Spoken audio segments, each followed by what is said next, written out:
Hola, mi nombre es Dayan Soto y hoy voy a compartir con ustedes el tema la alabanza en la vida cúltica, basada en el Salmo 150. Como introducción, William Barclay dice que el Salmo 150 responde a todas las preguntas concernientes a la alabanza. Entonces, ¿quién debe ser adorado? ¿Dónde? ¿Por qué? ¿Cómo? ¿Por quién debe ser rendido el culto? ¿Dónde debe ser adorado Dios? Veamos el Salmo 151. Salmo 151. Alabad a Dios en su santuario. Alabadle en la magnificencia de su firmamento. ¿Por qué debe ser alabado este Dios? Alabadle por sus proezas, alabadle conforme a la muchedumbre de su grandeza. ¿Cómo debe ser alabado este Dios? Alabadle a son de bocina, alabadle con salterio y arpa, alabadle con pandero y danza, alabadle con cuerdas y flautas, alabadle con címbalos resonantes, alabadle con címbalos de júbilo. ¿Y por quién debe ser adorado este Dios? Todo lo que respira, alabe a Jehová. Aleluya. Entonces vemos que este Salmo 150 responde a estas preguntas que William Barclay ha inducido como respuestas a estas interrogantes. El libro de Salmos, si nos damos cuenta, empieza con bendito el hombre, ¿no? Y termina con un aleluya, este hombre que es bendecido. Entonces este libro termina diciendo, este hombre que es bendecido tiene que alabar al Dios que le bendice. Entonces, es muy bonito este libro de Salmos, termina con una alabanza a ese Dios grande. Y el Salmo 150 es un grito elocuente y apasionado a toda la creación para darle a Yahvé la alabanza que le corresponde. La alabanza es muy importante, ha sido importante desde el inicio de la humanidad y hasta nuestros tiempos. Entonces vamos a tratar algunos temas referentes a la alabanza en la vida cultica. Entonces vamos a ver la importancia de la alabanza en el Antiguo Testamento y en el Nuevo Testamento. El Salmo 151 dice, alabad a Dios en su santuario, alabadle en la magnificencia de su firmamento. Exhorta el salmista al pueblo, a la gente, a las personas que leen este salmo, a alabar a Dios en su santuario. Entonces, un lugar importante, siempre es necesario tener un lugar para adorar a Dios. Y a lo largo de la Biblia, ese lugar donde se adora a Dios ha ido teniendo sus cambios. Así que veamos qué dice Éxodo 20, 25, 8. Ahí Dios les envía a crear un lugar para que Él sea adorado.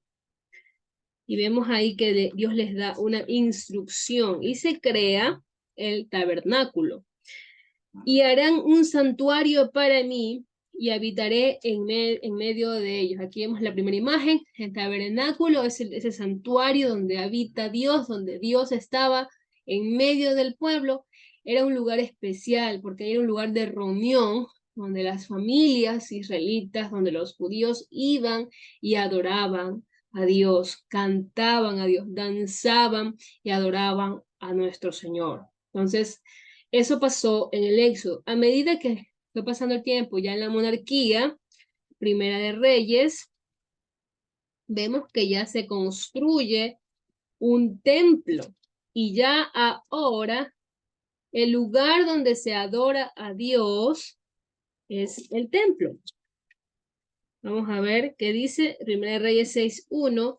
En el año 480, después que los hijos de Israel salieron de Egipto, el cuarto año del principio del reino de Salomón sobre Israel, en el mes de Sif, que es el mes segundo, comenzó él, o sea, Salomón, a edificar la casa de Jehová. Y el templo de Salomón entonces se convirtió en ese lugar especial y muy importante para el pueblo, donde se adoraba al Señor. Ahora, con la venida del Señor Jesús, Él tiene un encuentro especial con la mujer samaritana.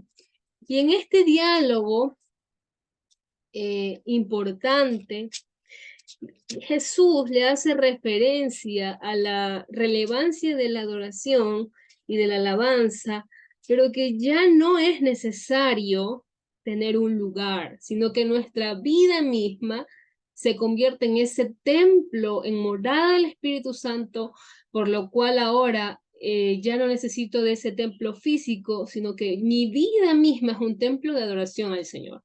Juan 4, 20 y 23 dice: nuestros padres, dice la mujer samaritana, adoraron en este monte. Y vosotros decís que en Jerusalén es el lugar donde se debe adorar. Jesús le dijo: mujer, créeme que la hora viene cuando ni en este monte ni en Jerusalén adoraréis al Padre. Vosotros adoráis lo que no sabéis. Nosotros adoramos lo que sabemos, porque la salvación viene de los judíos. Mas la hora viene, y ahora es, cuando los verdaderos adoradores adorarán al Padre en espíritu y en verdad, porque también el Padre, tales adoradores, buscan que le adoren. Entonces, es necesario, dice Jesús, tener ese Espíritu Santo para adorarle al Señor en espíritu y en verdad. Entonces, nuestra vida misma se convierte, con la llegada de Jesús y del Espíritu Santo a nosotros, en un templo donde se adora a Dios individualmente. Pero como iglesia, la iglesia primitiva y hasta nuestros tiempos sigue siendo la alabanza una manera, una forma importante de alabar a Dios. Hechos 2:46, regresemos que dice Hechos 2:46 y 47. Y perseverando unánimes cada día en el templo, o sea, se reunían todos los días, todas las veces que podían, la mayor parte del tiempo, y partiendo el pan en las casas, se reunían en el templo, pero también en las casas, comían juntos con alegría y sencillez de corazón, alabando a Dios, teniendo favor con todo el pueblo, y el Señor añadía cada día a la iglesia los que habían de ser salvos. Y este Hechos 2:46 y 47 es la razón de ser de la iglesia. Esa misma coinonía seguimos teniendo hasta hoy, en nuestro tiempo. Y la alabanza a Dios sigue siendo parte de la vida cultica, tal como lo fue en la iglesia primitiva, lo es ahora. Ahora veamos la música como medio de alabanza a Dios. ¿Qué expresa la letra de la música que se canta en la congregación? Ya hemos visto que la alabanza es importante, que está en la vida cultica de la iglesia, que forma parte de cada reunión de los cristianos. En cada reunión que tenemos hay alabanza. Ahora, ¿qué expresa la letra de la música que se canta en la congregación? Yo he puesto dos cosas importantes. Desde mi punto de vista, las letras de las canciones que cantamos en la iglesia expresan cómo la iglesia ve a Dios, porque según aquí el salmista, por ejemplo, veamos Salmo 152, el salmista da una característica de Dios: alabadle por sus proezas, alabadle conforme a la muchedumbre de su grandeza. El salmista aquí está reflejando: alaben a Dios porque Él es un Dios poderoso, porque Él es un Dios que ha hecho cosas grandes. Entonces, las letras de nuestras canciones en la iglesia van a reflejar cómo vemos a Dios. Aquí el salmista ve a un Dios grande. ¿Qué decimos de Dios en las letras de nuestras canciones? Un Dios amoroso, un Dios justo, un Dios que todo lo perdona, un Dios muy, muy amoroso, un Dios que es muy fuerte. ¿Qué están reflejando las letras de nuestras canciones? ¿Cómo estamos viendo a Dios? Y también es importante que las letras de nuestras canciones reflejan la doctrina de la iglesia: el perdón, la salvación, la iglesia como tal, el amor, la justicia, la gracia. Entonces, las letras de nuestras canciones son importantes porque no solo es lo bonito que suena, sino el contenido que lleva esa alabanza, esa alabanza. ¿Y por qué es importante la letra? Porque esta letra va a cumplir objetivos y cumple objetivos. La alabanza en la iglesia, en la vida cúltica, cumple con 4 objetivos que vamos a ver que dice el señor Osbeck. Él dice que la alabanza es un medio de unir a un grupo de personas en la oración y la alabanza. Entonces, no solo está la alabanza para rellenar nuestros cultos, que vamos a tener haciendo 2 horas aquí a nuestra gente. Entonces, vamos a ponerle 1 hora a la alabanza, como para divertirnos y que la gente se la pase bien. No, la alabanza es un momento espiritual y especial donde como iglesia, como hijos de Dios, adoramos a un Dios vivo. Adoramos a un Dios que nos está viendo y que merece ser adorado.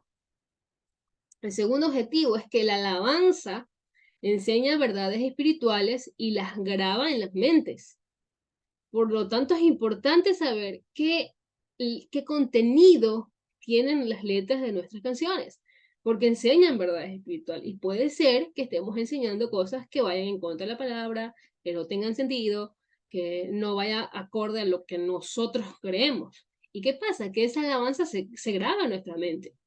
Por ejemplo, cuando tenemos miedo, por ejemplo, se apaga la luz y creemos que hay algo raro por allí, algún espiritual, ¿qué es lo que solemos cantar? La sangre de Cristo tiene poder, tiene poder, tiene poder. Entonces, esa canción se grabado en nuestra mente, que todo cristiano se la sabe, y como todos la sabemos, en un momento de temor cantamos, la sangre de Cristo tiene poder, tiene poder, tiene poder. Y es una verdad espiritual que la sangre de Cristo tiene poder para libertad, y está grabada en nuestra mente. Y en una situación de temor y de miedo, esa canción es la primerita que se nos viene a la mente y por lo tanto cumple un objetivo, enseñar verdades y grabar en la mente. Eso es como poner un ejemplo.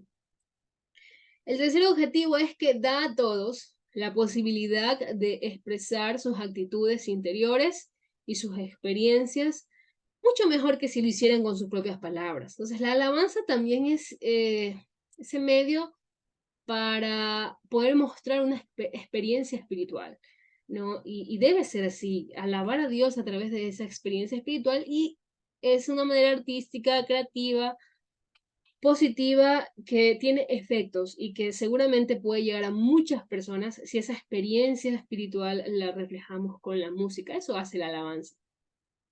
Ahora, otro punto importante en cuarto objetivo es que la alabanza, según Osbeck, predispone a la escucha del mensaje. Por lo general, la alabanza va antes del mensaje. O sea, predispone el corazón de la gente. Cuando estamos alabando, cuando estamos ministrando, estamos llevando a la gente a la oración al Señor y lo estamos preparando para escuchar el mensaje y ser más receptivos ante el mensaje. Esa función también cumple la alabanza en el culto. Punto 3. La música como medio de alabanza, si decimos que la música es un medio de alabanza a Dios, entonces nuestra gente y ustedes y yo debemos cantar sabiendo lo que se canta. Muchas veces se desconoce el significado de la letra de algunas canciones. Por lo tanto, es necesario usar un lenguaje correcto y conocer el contexto en el que se canta. Nosotros venimos de un viaje misionero en el oriente y ahí ellos cantaban en Quichua, en Shuar y otras lenguas más que yo desconozco. No entendía yo nada. Estaba ahí cantando, orando a Dios. No podía cantar ni adorar a Dios en el mismo sentir que ellos porque yo no entendía qué era lo que estaban hablando, ni cómo era que ellos estaban, qué le estaban diciendo a Dios. Entonces yo aplaudía, pero estaba y no estaba porque no podía adorar a Dios con el mismo sentir que ellos tenían porque no sabía el lenguaje. Entonces es necesario usar un lenguaje que lo entendamos, ¿no? Y conociendo también el contexto en el que estamos cantando. Si usted sabe que alguna palabra de algún himno, de alguna canción, de alguna música o de algún canto, el público lo puede desconocer, es necesario que expresemos un significado para que toda la gente que estamos dirigiendo hacia la oración pueda cantar en un mismo sentir, entendiendo el mensaje y el contenido de la alabanza. Ahora, vamos a ver otro tema también un poco candente en la música y en la alabanza y en el medio cristiano es, ¿existen los instrumentos musicales buenos y los malos? Entonces, ¿qué dice el Salmo 150 del 3 al 6? El salmista dice, alabadle a son de bocina, alabadle con salterio y arpa, alabadle con pandero y danza, alabadle con cuerdas y flautas, alabadle con címbalos resonantes, alabadle con címbalos de júbilo. Todo lo que respira, alabe a Jehová. Seguramente si este salmo lo escribimos ahora, en nuestro tiempo, ahí se podría decir, alabad a Dios con el piano, alabad a Dios con la guitarra, alabad a Dios con los tambores, con el violín, no sé. Son los instrumentos de la época y de ese momento. Yo voy a poner como ejemplo un instrumento como ejemplo para poder ver cuándo es que un instrumento es bueno y cuándo es que un instrumento es malo. Si yo los pongo a pensar a ustedes y les pregunto cuál es el instrumento más angelical que ustedes creen que existe en la Biblia, seguramente la mayoría me va a decir el arpa. Entonces vamos a usar el arpa como ese instrumento para dar el ejemplo y poder entender el concepto que yo quiero enseñar hoy. ¿Qué instrumentos se tocan en el cielo? Vamos a ver por ahí. Arriba, allá delante de Dios, la presencia de nuestro Dios, ¿qué instrumento hay presente? Vamos a irnos entonces a Apocalipsis 15:2. Y ahí dice, vi también como un mar de vidrio mezclado con fuego, y a los que habían alcanzado la victoria sobre la bestia y su imagen y su marca y el número de su nombre, en pie sobre el vidrio, con las arpas de Dios. Entonces allá en el cielo vamos a encontrar arpas, ¿no? Vemos que es un instrumento angelical bueno. Pero ese misma arpa que se usa para adorar a Dios, uno igualito también se usa para deshonrar a Dios. Veamos Isaías 5, del 11 al 12.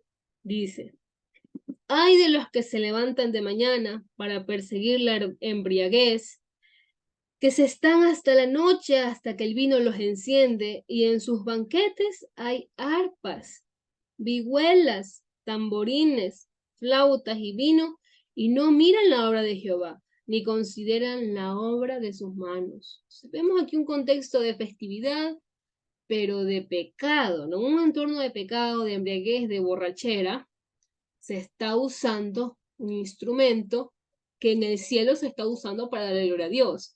En este contexto de Isaías, se está usando un contexto de pecado, de borracheras, de festividad hacia el mal, olvidando quién es Dios. Entonces vemos ahí que el arpa también lo usan para el mal. El arpa siendo usada en nuestra tierra, en nuestro mundo, como un instrumento de bendición. Veamos 1 Samuel 16:23. Ahí vamos a ver cuando David entona el arpa para Saúl. Y cuando el espíritu malo de parte de Dios venía sobre Saúl, David tomaba el arpa y tocaba con su mano, y Saúl tenía alivio y estaba mejor, y el espíritu malo se apartaba de él. Entonces vemos también cómo es que este instrumento es usado en diferentes contextos. Entonces, ¿será que existen instrumentos malos y instrumentos buenos?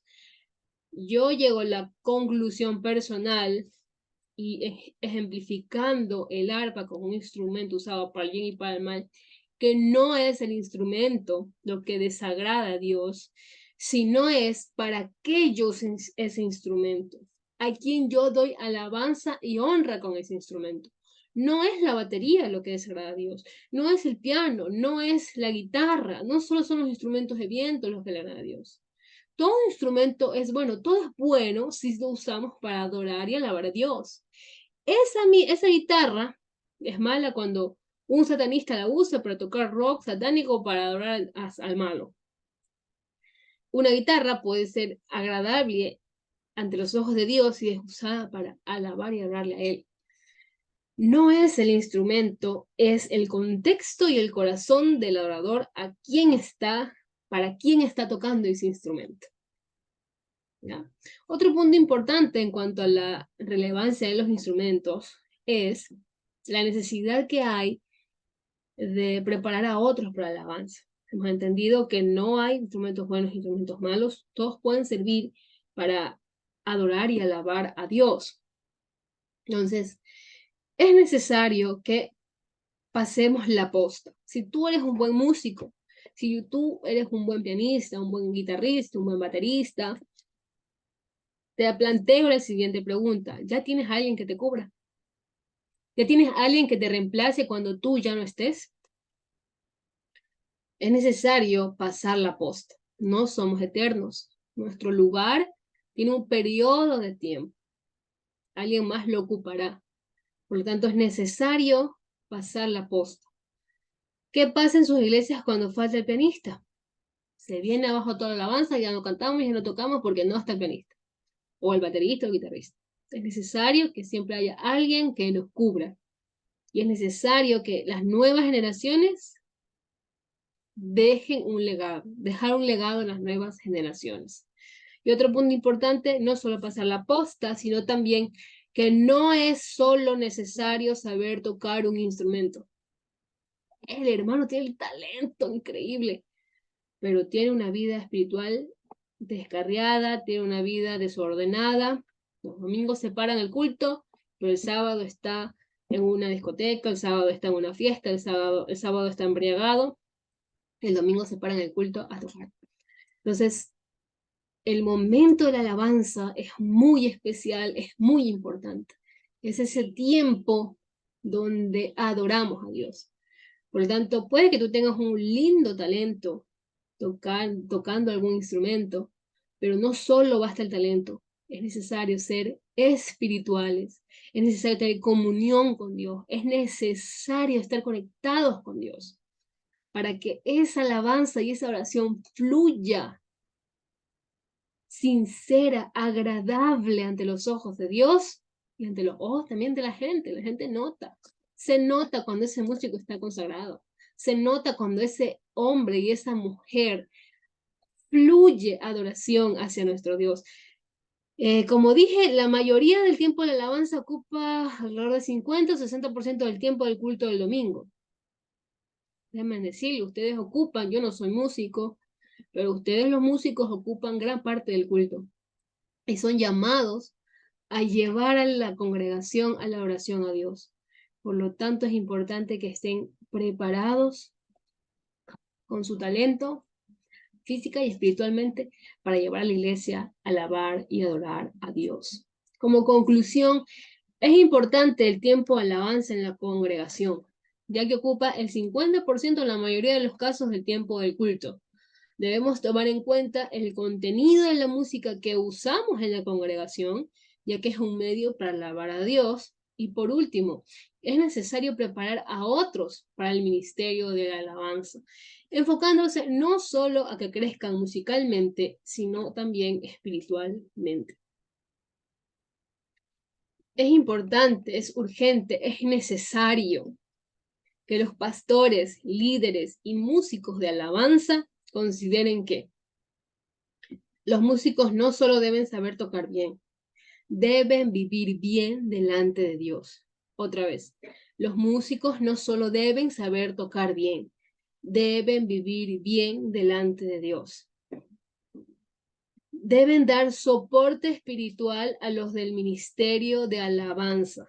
El pastor, si tú eres pastor, si tú eres líder de alabanza, si eres el pastor de alabanza, debes dar ese soporte espiritual al ministerio. Y por último, revisar el contenido de las letras de la alabanza. La alabanza nos enseña, nos instruye, mucha gente se convierte por escuchar una alabanza, por lo tanto es importante que se revise constantemente qué es lo que estamos cantando en la iglesia. No solo es importante que suene bonito, que sea rítmico, que sea contagioso el ritmo, sino que el contenido sea más fuerte que lo bonito que pueda sonar esa alabanza. Que el Señor les bendiga y nos vemos en la próxima.